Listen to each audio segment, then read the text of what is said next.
கர்த்தருடைய பரிசுத்த நாமத்திற்கு மகிமை உண்டாவதாக. மீண்டும் இந்த நாளிலும் உங்கள் ஒவ்வொருவரோடும் ஒரு சிறிய தியானத்தை பகிர்ந்து கொள்ளும்படியாக கர்த்தருடைய கிருபையிலே கடந்து வந்திருக்கிறேன். இந்த நாளிலும் இந்த தியானத்தினுடைய தலைப்பு தாழ்மை உள்ளவர்களாய் இருங்கள். தாழ்மை உள்ளவர்களாக இருங்கள். அன்புக்குரியவர்களே, நாங்கள் ஒவ்வொருவரும் இந்த பூமியிலே வாழ்கிற நாங்கள் தாழ்மை என்ற அந்த சுபாவத்தினாலே நிரப்பப்பட்டவர்களாக நாங்கள் இருக்க வேண்டும். நாங்கள் இந்த உலகத்திலே எப்படி எல்லாம் ஒரு உயர்வுகளுக்குள்ளே போனாலும், எப்படி ஒரு மேன்மையான காரியங்கள் எங்களுக்குள்ளே வந்தாலும், அன்புக்குரியவர்களே, எங்கள் ஒவ்வொருவருக்குள்ளும் ஒரு தாழ்மை, ஒரு பணிவு எங்கள் எல்லாருக்குள்ளும் இருக்க வேண்டியது மிகவும் முக்கியம்.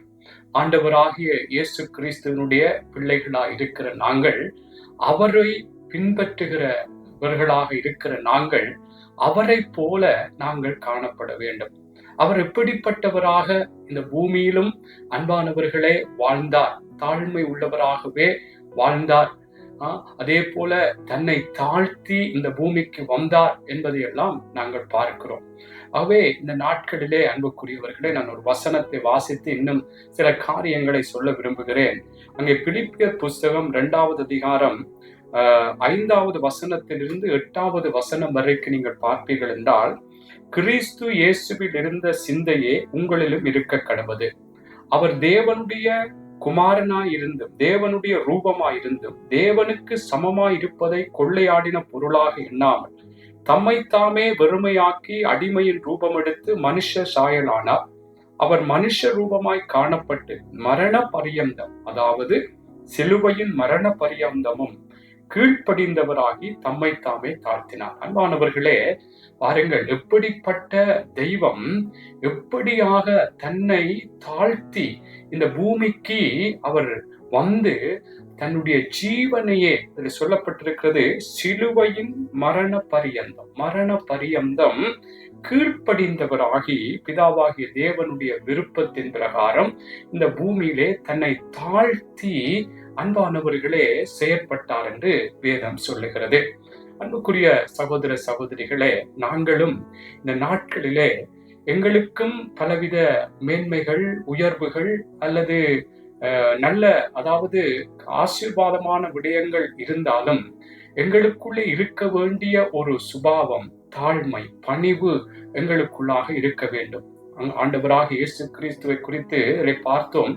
அவர் தேவனுடைய ரூபமாய் இருந்தும், அவருக்கு எல்லா வல்லமை, அதிகாரங்கள், எல்லா வித ஆளுமைகள் இருந்தும் இந்த பூமியிலே அவர் தம்மை தாமே வெறுமையாக்கி அடிமையின் ரூபம் எடுத்து இந்த பூமிக்கு தன்னை தாழ்த்தி மனுஷ ரூபமாய் வெளிப்பட்டு, அன்புக்குரியவர்களே, அவர் தன்னை அப்படியாக வாழ்ந்தார் என்று வேதத்திலே நாங்கள் பார்க்கிறோம். ஆகவே இந்த நாளிலும் ஆண்டவராக இயேசு கிறிஸ்துவனுடைய பிள்ளைகளாய் இருக்கிற நாங்கள், வேதம் சொல்லுகிறது, அவருடைய அடிச்சுவடுகளை பின்தொடரும்படியா எங்களுக்கு ஒரு மாதிரியை காண்பித்தார் என்று. ஆகவே இயேசுவினுடைய அடிச்சுவடு தாழ்மை, பணிவு. ஆகவே இந்த நாளிலே நாங்கள் எங்களுடைய வாழ்க்கையிலே அன்பான சகோதர சகோதரிகளே, நாங்கள் யாரோடு நாங்கள் கதைத்தாலும், யாரோடு பேசினாலும், யாருக்குள்ளாக அன்புக்குரியவர்களே எங்களுடைய காரியங்கள் ஒரு ஆசீர்வாதமாக இருந்தாலும், அன்புக்குரியவர்களே, அதில் ஒரு தாழ்மை இருக்க வேண்டும். எங்களுடைய பேச்சிலே ஒரு தாழ்மை, எங்களுடைய பார்வையிலே ஒரு தாழ்மை, எங்களுடைய நடையிலே ஒரு தாழ்மை, இப்படி எங்களுடைய ஒவ்வொரு அன்பான சகோதர சகோதரிகளே விடயங்களிலும் ஒரு தாழ்மை இருக்க வேண்டும். பேசும் பொழுது ஒரு தாழ்மை இருக்க வேண்டும்.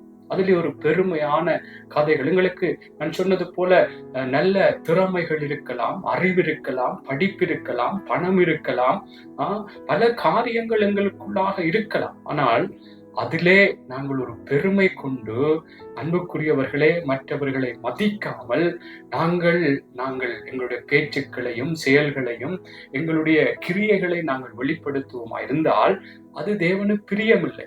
ஏன் நான் சொல்லுகிறேன் பிரியமில்லை என்றால், வேதம் சொல்லுகிறது தாழ்மை உள்ளவர்களுக்கு கர்த்தர் கிருபை அளிக்கிறார், பெருமை உள்ளவர்களுக்கு கர்த்தர் எதிர்த்து நிற்கிறார். ஆகவே நாங்கள் தாழ்மை உள்ளவர்களாக, அன்பானவர்களே, நானும் நீங்களும் எப்பொழுதுமே இருக்க வேண்டும். ஆமென். ஒரு மாயமான தாழ்மையும் இருக்கக்கூடாது. சிலர் மனுஷர்களுக்கு முன்பாக தங்களை ஏதோ தாழ்மை உள்ளவர்களாக பேச்சிலே, நடையிலே, ஒவ்வொரு மரியாதை கனம் செலுத்துகிற காரியங்களே இருப்பார்கள். ஆனால் பின்பாக மனுஷர்கள் யார்கள் மத்தியிலே அவர்கள் அப்படி தாழ்மையாக ஒரு ஒரு தன்னை ஒரு பணிவானவனாக காட்டிக்கொண்ட அந்த நபர் பின்பாக அவர்கள் இல்லாத பட்சத்திலே அவர்களை குறித்து கூடாதபடி பேசுவதும், மரியாதைகளை பேசுவதும், இப்படியாக ஒரு மாயமான தாழ்மையும் இருந்து விடக்கூடாது. அதே நேரம் ஒரு பொய்யான தாழ்மை. அன்பானவர்களே, நாங்கள் எங்களை தாழ்மை உள்ளவர்கள் என்று நான் சொன்னது போல நாங்கள் ஒன்றுமில்லை, நாங்கள் ஒரு பூச்சி, புழு, தெள்ளு, இப்படி எவ்வளவுத்துக்கு எங்களை அடிமட்டத்துக்கு தாழ்த்தி நாங்கள் பேச முடியுமோ, நாங்கள் சொல்ல முடியுமோ, அந்த வார்த்தைகள் எப்பொழுதும் நாங்கள் எங்களை தாழ்த்துவதற்கு எதுவாக இருக்கிறோம். சில வேளைகளிலே நாங்கள் ஒரு ஜெப நேரத்தில் அந்த வார்த்தைகளை பேசுவோம். ஆனால் அதற்கு பிற்பாடு யாராவது ஏதாவது ஒரு குறைவாய் கதைத்து விட்டால் உடனே என்னை பற்றி குறைவாய் கதைக்கிறார், நான் என்ன, எனக்கு வசதி இல்லையா, எனக்கு என்ன பலன் இல்லையா, இப்படி என்று அன்புக்குரியவர்களே ஒரு தங்களை தாழ்த்தினவர்கள் ஏதாவது அவர்களை குறைவாக ஏதோ ஒன்று அவர்களுடைய வாழ்க்கையின் காரியங்களிலே ஏதாவது அவர்களுக்கு புண்படும்படியாக நோப்படும்படியாக சொன்னவுடன் அவர்கள் அதிலே கோவப்பட்டுள்ளார். ஏன் நான் இதை சொல்லுகின்றால், தாழ்மை என்பது நாங்கள் எப்பொழுதும் எங்களுடைய பேச்சிலே தாழ்மை இருக்கும் என்றால் அது வாழ்க்கையில எப்பொழுதும் பிரதிபலிக்க வேண்டும்.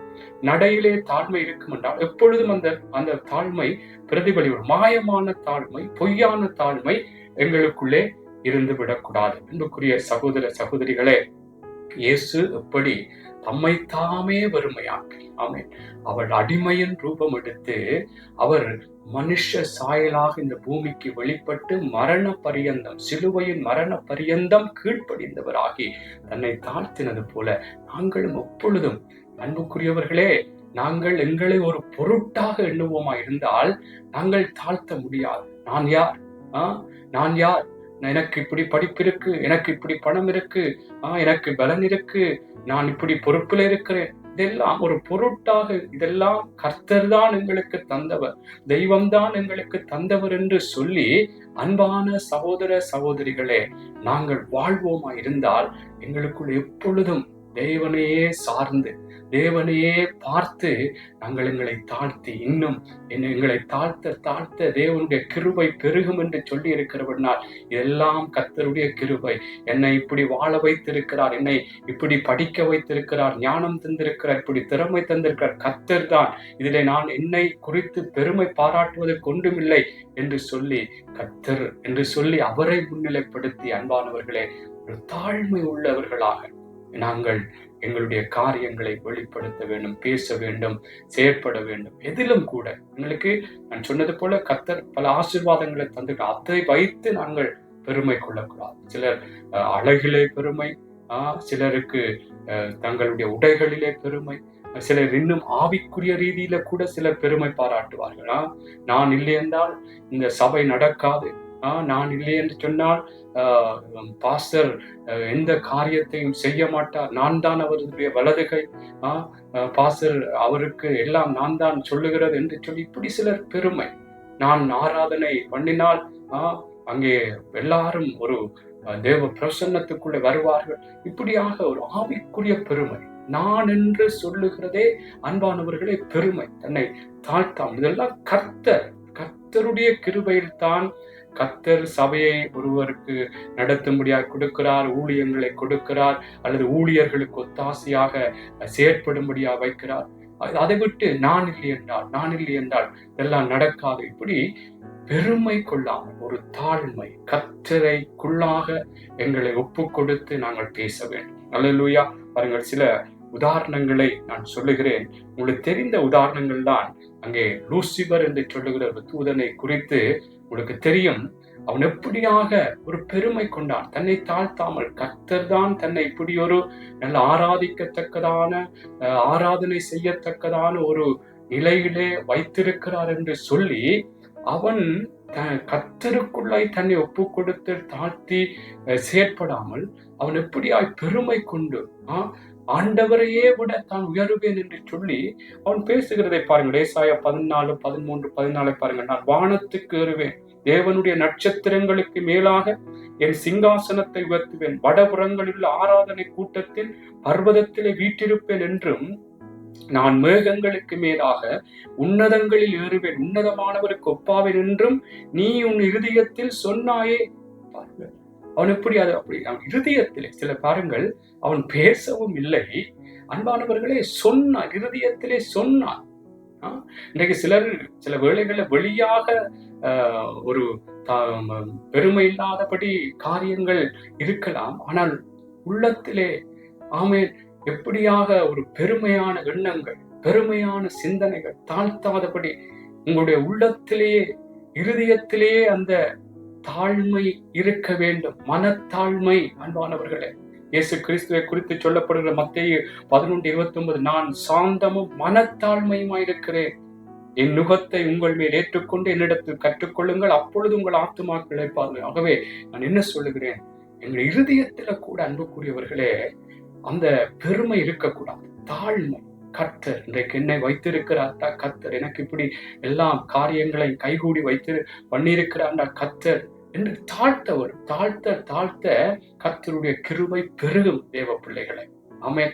ஆகவே இந்த லூசிபரும் தன்னை உயர்த்தினான், நான் ஏறுவேன் நான் என்று சொல்லி, நான் என்று சொல்லி இப்படியாக அன்புக்குரியவர்களே இன்றைக்கு அநேகர் நான் என்று பேசுகிற விடயங்களை பார்க்கும் பொழுது தேவ பிள்ளைகளே நாங்கள் கவனமாக இருக்க வேண்டும். என்றால் கர்த்தர் அவர்தான் என்று சொல்லி நான் அன்புக்குரியவர்களே எங்களுடைய காரியங்களை நாங்கள் பேச வேண்டும். அங்கு பவுல் சொல்லும் பொழுது ஒரு இடத்துல சொல்லுகிறார், நான் மாம்சத்தில் பிழைத்திருக்கிறதோ என் மேல் அன்பு கூர்ந்து அங்கே தன்னை ஒப்பு கொடுத்த தேவனுடைய குமாரனுடைய அந்த விசுவாசத்தினால் என்று சொல்ற. அப்ப நாங்கள் இருக்கிறதே அவருடைய கிருபை. அப்ப எங்களுக்கு ஆசீர்வாதம் வருகிறது அவருடைய கிருபை. அப்ப அந்த கிருபை அவரை உயர்த்தி எங்களை தாழ்த்துகி அன்பானவர்களை எப்பொழுதும் பேச வேண்டும். மற்றவர்களோடு பேசும் பொழுது ஒரு தாழ்மையான பேச்சு வெளிப்பட வேண்டும், பெருமையான பேச்சு வெளிப்படக்கூடாது. நடைகளிலே ஒரு தாழ்மை காணப்பட வேண்டும். அது குடும்பமா இருந்தால் கணவன் மனைவியோடு பேசும் பொழுது ஒரு தாழ்மையான ஒரு பேச்சு அன்புக்குரியவர்களை எடுத்தெறிந்து அல்லது ஒரு பெருமையாய் அகங்காரத்தோடு பேசக்கூடாது. தாழ்மை இருக்க வேண்டும், வெளிப்பட வேண்டும். மனைவி கணவனோடு பேசும்போது தாழ்மை, மற்றவர்களோடு பேசும்போது தாழ்மையான ஒரு பணிவான பேச்சுக்கள் இருக்க வேண்டும் அன்புக்குரியவர்களே. இதை கர்த்தர் நிச்சயமாய் எனக்கும் உங்களுக்கும் ஆசீர்வாதமாக மாற்றி தருவார். அதைத்தான் பிலிப்பியர் 2:3 சொல்லுகிறது, ஒன்றையும் வாதினாலாவது வீண் பெருமையினாலாவது செய்யாமல் மனத்தாழ்மையினாலே ஒருவரை ஒருவர் தங்களிடம் மேன்மையானவர்களாக எண்ணக்கடவே.